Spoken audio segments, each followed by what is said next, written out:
Well, hello everyone, and welcome to another fun-filled edition of Adam's Music Box, where today we wish a very happy birthday to Ray Davies of the Kinks, who, along with his brother Dave, wrote all of the songs throughout the band's catalog, and in fact, most of them were written by Ray himself. He was really seen as the leader of the band. Now, the Kinks are a band that are very full of contradictions in terms of how they are perceived. In terms of sort of US and global audiences, they were perceived as one of these bands that came in the so-called British invasion of the early to mid 60s, around the time that bands like The Animals, The Who, the Dave Clark Five, and of course the Beatles and the Stones. Did I say The Who? I may have done, but I just did. These bands were becoming very popular throughout the world, and particularly in North America. And the Kinks were lumped in with this within the UK rock scene. At first, these were called the beat bands, and then the name rock and roll tended to stick as the moniker of these types of musicians. But the Kinks never really fit easily into that mold, even though they had a lot of early success with sort of that kind of music. You Really Got Me was a staple of their early career. But even though that was probably the most well known single, that was never what the Kinks were really about. And as they went on to receive both fame and disappointment, and fame and disappointment again, it became quite clear that the style of music that the Kinks performed was really music that was singer-songwriter music within the context of your standard rock band. And the subject matter of the lyrics that Dave and Ray wrote was particularly different than anything else around. There were bands that sung only about, love and emotions, bands that only sung about radical beliefs and attacked politicians, and some bands were filled with humor, where the Kinks were a band that had melancholic, at times tongue in cheek, at times very stirring observations about the world.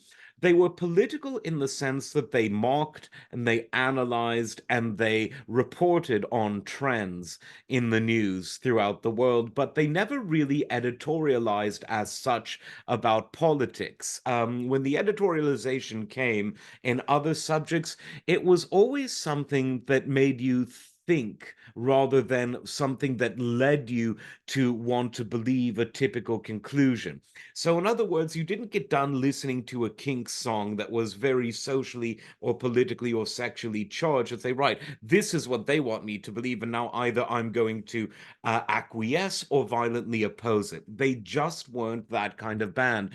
They were really the kings of nuance, and the music touched on such a wide variety of subjects. Some credit them with being the band that recorded the first LGBT anthem in terms of Lola, but they wrote several more songs about the subject that were much more explicit about messages that, while again not leading the listener to a conclusion, they were songs that clearly indicated a kind of sympathy, at least in terms of the analysis of LGBT lifestyles and individuals in the 70s, at a time when this still wasn't really done on pop records.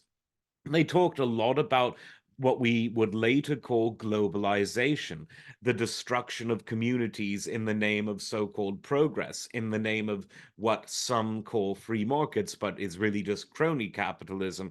They talked about protecting one's own culture, and how in this mad rush to globalization, people are losing their culture all over the world, whether in England or in Vietnam or in China or anywhere else.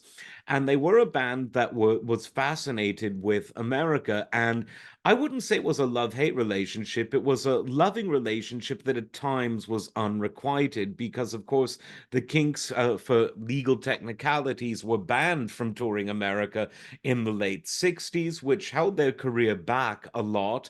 But they toured elsewhere and they persevered. And by the time the mid-late 70s came around, they became a huge band on the stadium circuit throughout North America. From the mid 70s all the way up until the late 80s. And this was a time where they were getting some radio airplay. The song Come Dancing from the early 80s was one of the sort of bigger hits at this time on FM radio in the States. But even before that was released, they were doing these tours and they put on great shows. They knew how to rock when they wanted to. They knew how to focus more on the singer-songwriter mode when they wanted to.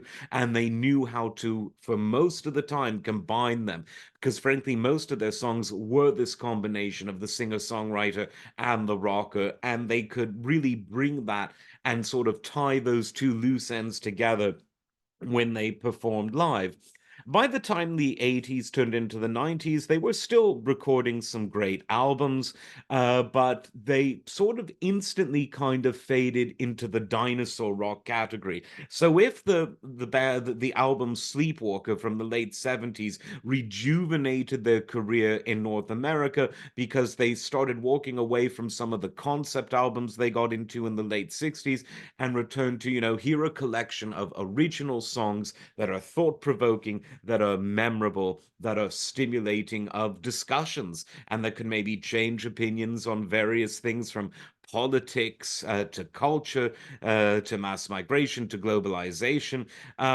It stimulated debate. And these are subjects that weirdly today are considered very controversial in some quarters. And the Kinks were just very casually outlining and analyzing and reporting on them. Very, very cool and very, very interesting. But by the late 80s, early 90s, they woke up overnight and found themselves relegated to the category of dinosaur rock.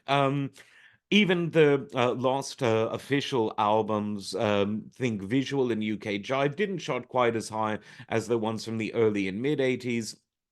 And by the time they released a final live album with a couple new tracks in 1994, that was it.